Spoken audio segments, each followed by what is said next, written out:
Hello, my name is Sarah Jane Estes, and I chose for this first exam to answer the second question, which was explain and critically analyze the theory of utilitarianism.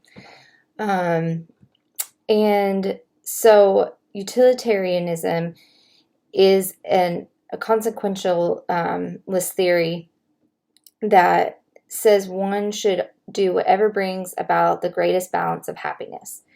One of the key points of this theory is that you must consider everyone's happiness equally. This theory also goes hand in hand with the hedonic calculus. This is a tool that helps one applying numerical value to an outcome, and therefore you can determine whether there are more positives or more negatives to make your decision. It is a popular theory used in business world because it is intuitive and it is something that we do all the time without thinking about, weighing the pros and cons of an action. One of the major flaws or objectives to this theory and why it's so difficult to use on its own is the part about giving equal weight to everyone's happiness. For every person in the situation, it's difficult to apply this in real life situations because it does not account for justice. In our text, we read about the utility monster and how that is a person that gets pleasure out of the suffering of others. And I think every one of us has probably experienced in our own lives someone who is like that, and so it's really hard to give equal value to happiness for every person. So if you consider that not everyone has the same moral codes as you, it's not really helpful to give that equal value, because there are things like oppression and abusers, and that's why it's not going to work in especially a court of law or any instance where you're dealing with criminal activity. Another flaw of the theory is placing a numerical value on outcomes. There's no real way to objectively do this, and therefore two different people applying the same theory may have different results. So it's difficult for this to be a sound theory. But it is also definitely a theory that I think has value and is good for making smaller, more personal decisions, like weighing pros and cons of a simple action.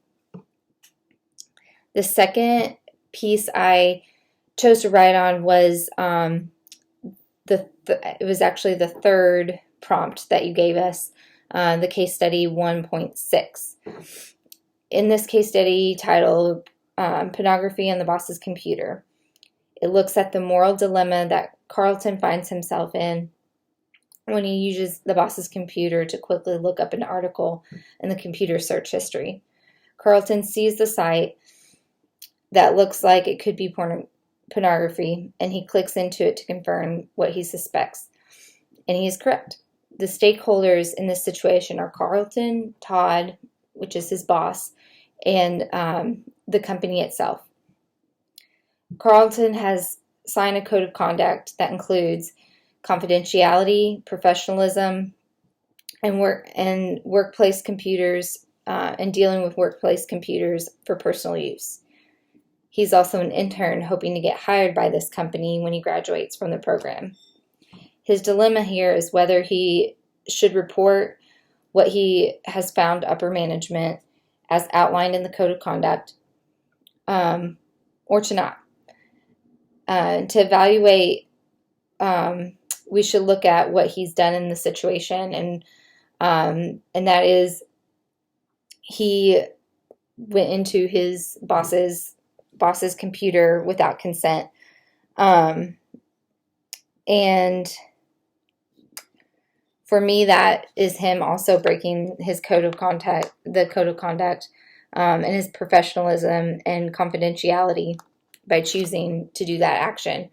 I've worked for a few different big companies, and even no matter how close I am to the boss, I would never go into their computer because there's always sensitive information, financial information, information about other employees. And so that's a big professional no-no to go in without asking like that. On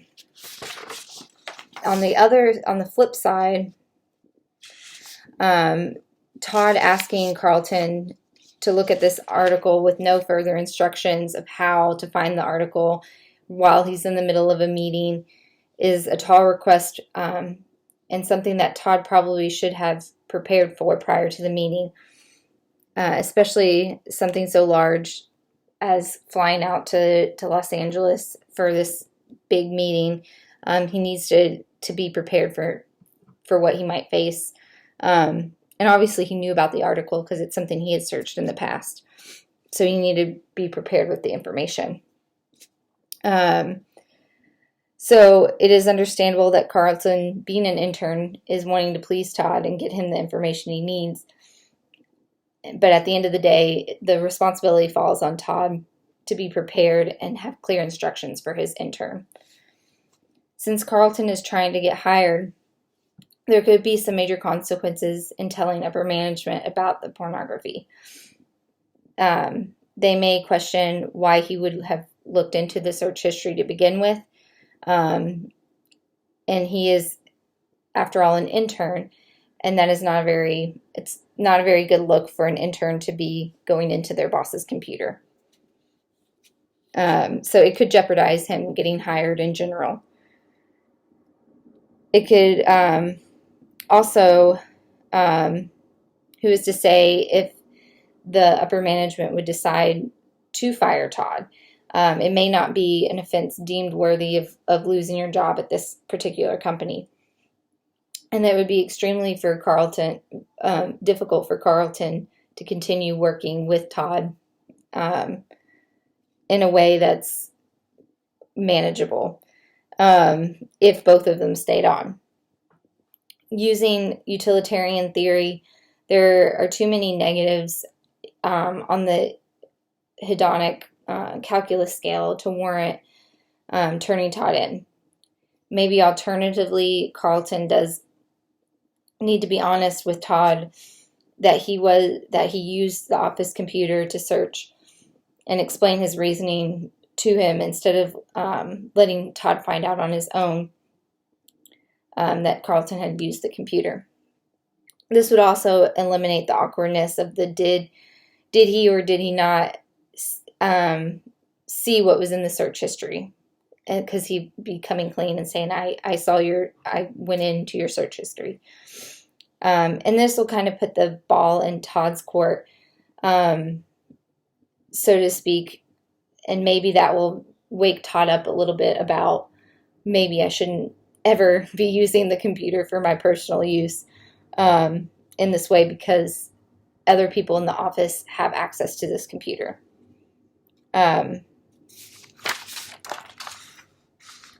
If you look at this dilemma from the pluralism theory, even though on the surface or the face of it, Carlton has a duty to report personal use, if you add in the facts of the situation, the better decision, I think, would be to tell Todd personally and have a conversation with him one-on-one, since he is his boss, rather than going behind him to upper management, because the results could be worse for Todd and for Carlton in that situation. So in conclusion, this is a very tough decision to make. Choosing to come clean to your boss about using their computer would be better than turning him over to upper management. It is like the old saying goes, 2 wrongs don't make a right. His decision to turn him in could put both of them at jeopardy of losing their jobs and further opportunities in the company. Thank you and have a good night.